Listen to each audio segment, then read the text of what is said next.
안녕하세요. 오만사입니다. 저는 50대 직장 다니는 여자입니다. 전 남편에게는 누나가 한 명이 있었어요. 전에는 저에게 특별히 자주 전화하는 편은 아니었지만 한 번씩 전화할 때마다 전화를 서너 시간 정도 붙들고 길게 통화를 하곤 했었어요. 특별히 할 말이 있어서인가 싶어서 계속 듣고 있다가 보면 자기 신세 한탄이나 아프다거나 힘들다거나 특히 아주버님과 다투시거나 서운한 점들을 말하곤 했었네요. 처음에는 그냥저냥 몇 시간이고 하소연이든 한탄하는 소리든 들어주자고 했었는데 듣고 있다가 보니까 이건 아니다 싶더군요. 형님과 통화를 하다 보면 저는 늘 우울하고 힘이 쭉 빠졌거든요. 내 처지를 모르는 것도 아니면서 왜 늘 저럴까 싶었습니다. 형님은 늦은 나이에 지금의 아주버님과 재혼을 하셨는데 아주버님은 사별한 전부인과 사이에 아들 둘과 딸이 있었어요. 큰아들은 재혼할 때 이미 결혼해서 손자가 둘이나 있었고 딸은 직장 때문에 따로 나가 살고 있었고 대학생이었던 아들은 대학교 기숙사 생활을 하고 있었고요. 형님은 자식이 없는 상태로 재혼하신 거였고요.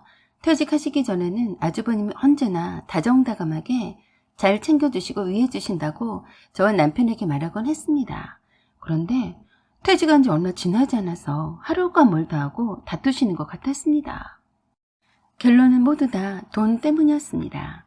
재혼하면서부터 각자 벌이에 관해서 일제 터치를 하지 않고 살아왔다고 하더라고요.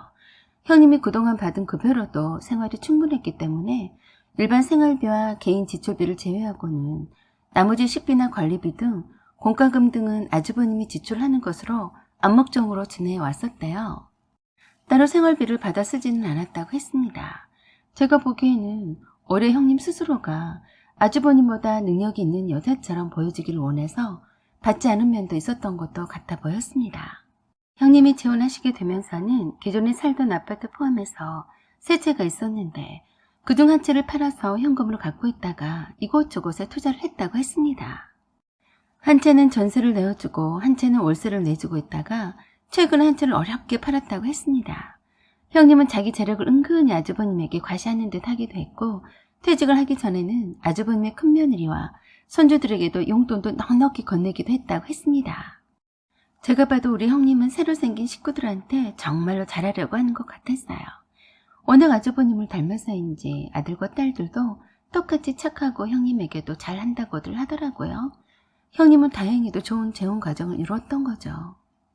그렇지만 형님은 외제차를 몰고 다니면서 명품 백이나 고가의 옷들이 아니면 입지를 않으셨고 직접 자기 입으로도 자존심 상해서 싸구려 옷들은 쳐다도 보지 않는다고 했습니다. 큰며느리가 어버이날이라고 해서 선물로 사다 준 가방이 50만 원대 국내 브랜드 상품의 데일리 가방이었는데 기분 나쁘다면서 저에게 주더라고요. 도대체 며느리가 시어머니를 총구석 무지랭이 할머니로 안아하고 무척 불쾌하다면서 버리느니 편하게 시장 가방으로 들고 다니라고 하더라고요. 사실 제가 보기에는 그 정도 브랜드 가방에 며느리가 꽤나 신경 써서 세련된 디자인으로 고른 것 같은데 비싼 명품 가방이 아니라서 싫다는 거였습니다. 아이 키우면서 한참 돈 들어갈 때가 많은 며느리가 고시임에서 젊고 화려한 시어머니를 위해서 큰맘 먹고 사다 드린 것 같은데 이렇게 맘에 들지 않아서 욕을 얻어먹다니 선물을 안 하니만 못하게 된 꼴이었죠. 하지만 형님은 자식은 없고 돈만 쌓이니 따로 돈 개념이 없이 돈을 잘 쓰긴 했습니다. 그렇지만 유독 저에게는 눈에 띄게 짠수인처럼 대했어요. 식구들 모두 있는 앞에서 남편에게는 백화점에서 샀다며 고급스러운 가디건을 선물하면서 저에게도 선물이라면서 조그만 화장품 상자를 주더군요.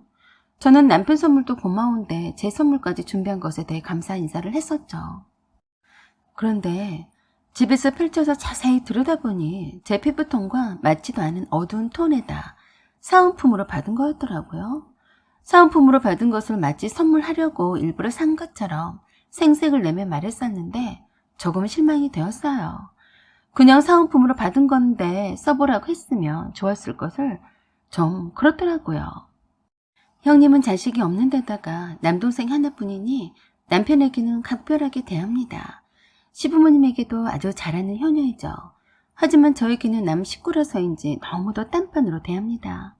뭐 저야 딴 식구이니 그런가 보다 했었네요. 형님은 자기 낯을 세우고 생색을 내는 자리에서 돈을 아끼지 않으셨어요.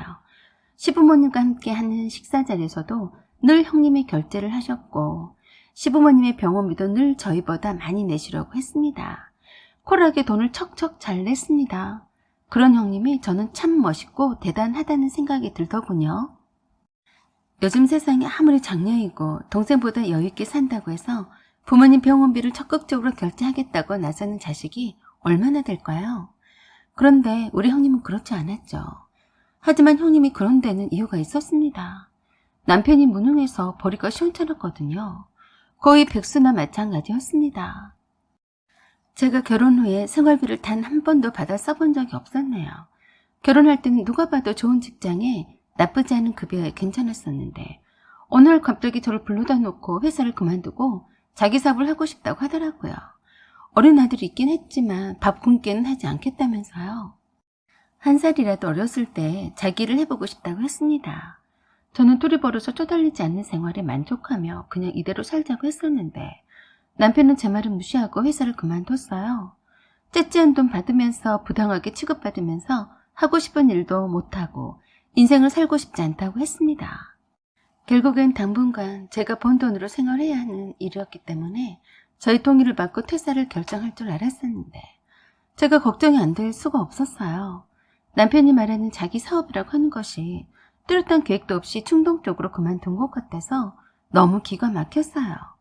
그래서 심란한 마음에 형님에게 전화해서 하소연을 했었죠. 그랬더니 하는 말이 가관이었어요. 나는 또 무슨 소리라고 별것도 아닌 걸 가지고 호들갑을 떨고 그래. 내 동생이 어련히 알아서 하려고? 설마니 올케가 벌어다 준 돈으로 놀고 먹을까봐 그러나? 남편이 잘 되고 못 되고는 다 안 사람이 내조를 잘 하느냐 못하느냐에 달려있어. 혹시라도 올케가 내 동생 앞길 가로막지는 말게. 난 그거 눈 뜨고는 못 보네. 내 동생이 돈 못 벌어올까봐 걱정이면 내가라도 대줄 테니 걱정 말게. 라고 하고서는 뚝 끊어버렸습니다. 형님은 다른 사람한테는 다 잘하는데도 저한테만큼은 늘 이런 식이었어요. 제가 뭐 어쨌다고 얼척이 없었나요? 그 뒤로 오랜 동안 연락을 하지 않고 지냈습니다. 그러다가 명절 때가 다가오니까 슬그머니 잘 지내고 있냐며 언제 그랬냐는 듯이 시부모님 댁에 과일이랑 고기를 사다 놨으니 따로 장은 많이 보지 말고 맛있게 해먹으라고 메시지가 왔더라고요. 명절 때가 돼서 슬슬 자기 부모한테 소홀히 할까 봐서 살살거리며 연락해온 겁니다. 빨리 가서 자기 부모님을 잘 챙기라는 거였죠. 자기 남동생이 돈을 갖다 주지 않으니 내가 장받아 놨다. 그러니 알아서 할 도리를 해라 라는 말이었죠. 놀고 자빠져 있는 남편을 놔두고 왜 나한테 속마음을 감추고 가식적으로 말하는지 비위가 상했습니다. 마음에 든 구석이 한 무대도 없는 남편이네요. 그때까지만 해도 내 인내심을 테스트하는 것 같았으니까요. 남편은 그때까지도 퇴사를 한 후로 퇴직금은커녕 돈 한 푼 벌어오지 못했습니다. 사업 자금이라고 맨날 저에게 친정언니한테서 돈 좀 빌려달라고 성가시게 했었어요. 제가 남편은 뭘 믿고 친정 식구들에게 돈 빌려러 다니겠어요. 매번 형님한테서 돈 받아 쓴 것이 많아서 염치가 없어서인지 형님한테 손을 못 내밀더라고요. 그러다가 형님이 시부모님에게서 남편이 돈을 빌리러 다닌다는 소식을 듣고서 흔쾌히 돈을 빌려줬다고 들었습니다. 형님이 남편에게 돈을 빌려줬다는 사실을 시부모님이 저에게 직접 말씀하셨습니다. 얼마인지는 그렇게주지 않아서 모르지만 큰 금액이라고 들으셨다면서 세상 천지에 그런 시누이는 없다고 하시더라고요. 그냥 너는 선희 시누이 덕에 사는 것이니 네 선희 시누이에게 잘하라는 말씀처럼 들렸습니다. 남편은 그때까지도 돈을 얼마나 끌어모았었는지는 모르지만 한 푼도 생활비를 내놓지도 않았습니다. 자리 잡을 때까지는 저보고 참고 버텨달라고만 하더라고요. 그러고 있는 처진 저에게 형님은 아주버님은 형님이 퇴직을 한 지 3개월이 지났는데도 월급을 갖다 주지 않는다고 하소연을 했습니다. 저는 결혼은 한 번도 생활비를 받아본 적이 없는데 말이죠. 제게 할 소리는 아니었던 거죠. 그것도 여러 번 그러길래 한마디 했습니다. 형님은 뭘 3개월 정도 가지고 그러세요? 저는 이제껏 제 돈으로만 살아왔는데요. 제 앞에서 하실 소리가 아니시네요. 라고 했더니 그게 그거와 같냐며 어디다가 자기가 빗대어서 말하냐고 하더라고요. 어이없는 시자 신우였습니다. 자기는 남편한테 생활비를 받았어야 하고 저는 안 되는 이유라도 있는 걸까요? 아주버님은 각자 돈은 각자 알아서 관리하기로 했으니 형님이 퇴직했더라도 그대로 하자고 하시면서 형님의 씀씀이를 탓했다고 하시더라고요. 이젠 퇴직도 했으니까 전처럼 돈을 못 쓰듯이 하면 안 된다고 하면서 오히려 돈 관리는 아주버님 하시겠다고 퇴직금이며 은행 계좌에 돈을 오픈하라고 하시는 바람에 형님이 속상하다고 전화하신 거였어요. 형님 말을 들어보니 형님이 자기나 세우려고 쓴 돈들이 어마어마하더라고요. 저와 사는 급이 다르니 입만 쩍 벌리고 듣고만 있었네요. 마치 저에게 나 이런 여자야. 너는 그만한 돈을 써보지도 못했지? 라고 하면서 자랑하듯이 저에게 말하는 듯 보였네요. 저의 처지를 잘 알면서 그런 형님 전화를 받고 나면 허탈하기 일쑤였어요. 한두 번도 아니고 말입니다. 저를 별로 좋아하지도 않고 저도 별로 형님을 그렇게 살갑게 대하지는 않는데 다른 사람들에게는 형님이 하는 말이 낯깎이는 말이고 해서 자존심에 함부로 할 수 없으니 만만한 저에게 전화해서 스트레스를 푸는 것 같았습니다.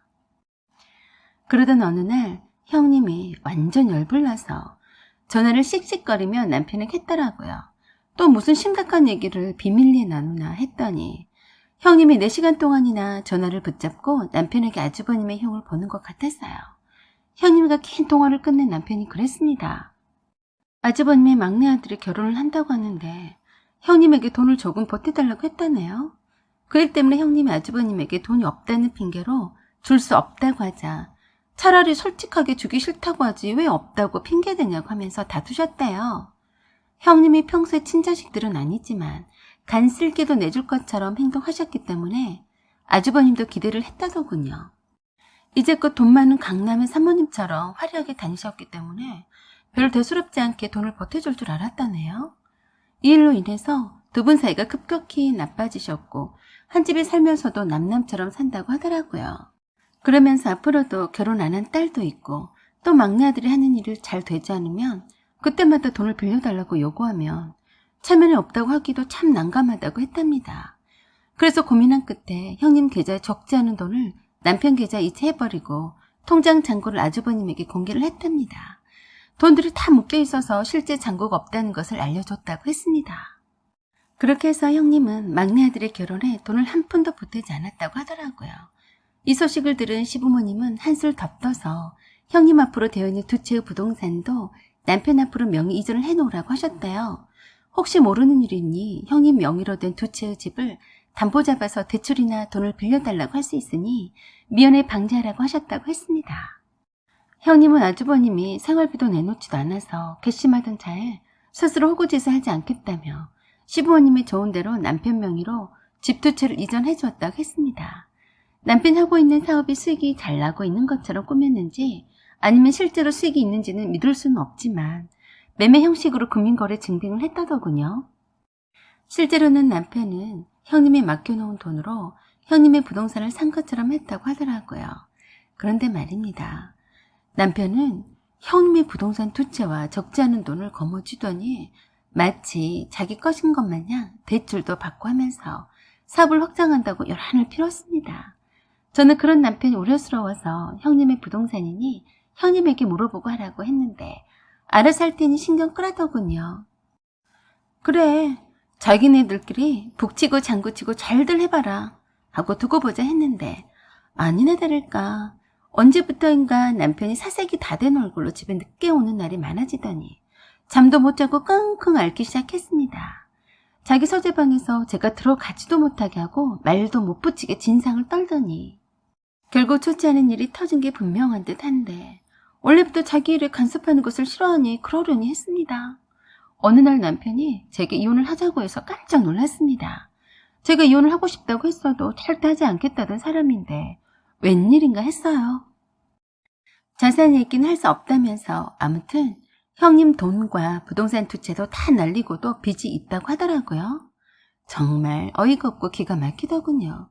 형님 돈을 쉽게 받아쓰고 도움도 쉽게 받더니 결국엔 형님의 자산마저 다 날려버리다니 보통 일이 아니었습니다. 그저 남편 합의 이혼해서 여기서 더 상황이 나빠지지 않도록 하자고 하더라고요. 그렇게 해서 남편과 이혼하게 되었고 남편은 어디로 떠났는지 아무도 모르게 종적을 감췄습니다. 시부모님에게는 저와 이혼한 사실과 당분간 혼자서 조용히 지내다 온다고 찾지 말라고 했다더라고요. 이혼한 사실을 접한 형님은 내막도 모른 채 무작정 저에게 찾아와서 그랬습니다. 옳게 해도 너무하는 거 아니야? 내 동생 사업을 좀 해보겠다고 차례 힘들게 뛰어다녔는데 키웠고 생활비 내놓지 않는다고 이혼을 해야겠어? 내가 살게끔 하려고 얼마나 돈을 많이 대줬는데 그래? 네? 저는 형님 돈 받아본 적이 없는데요. 왜 저한테 그래요? 왜 이혼한 건데 내 동생 얼마나 힘들겠으면 이혼하고 잠적했겠어? 그건 형님 동생한테 가서 물어보시든가요. 공동명의로 된 집 주고 위자료 넉넉히 준다는데 제가 이혼 안 할 이유가 없네요. 형님 동생이 이혼하자고 해서 한 거니까 저한테 듣기 싫으니까 이러네 저러네 말고 가세요. 뭐라고? 집 주고 위자료까지 줬다고? 내 동생이 돈이 어디 있어서 위자료를 줘? 그걸 제가 어떻게 아나요? 허구한 날 형님과 통화하면서 사업 얘기를 주고받은 형님이 알지. 제가 알겠어요. 저 이제 형님과 이런저런 말 나누고 싶지 않으니까 제 앞에 다시는 나타나지 마세요. 완전 기분 나쁘게도 제가 마치 남편을 닥달해서 이혼을 강행한 것처럼 말하고 따지러 왔더라고요.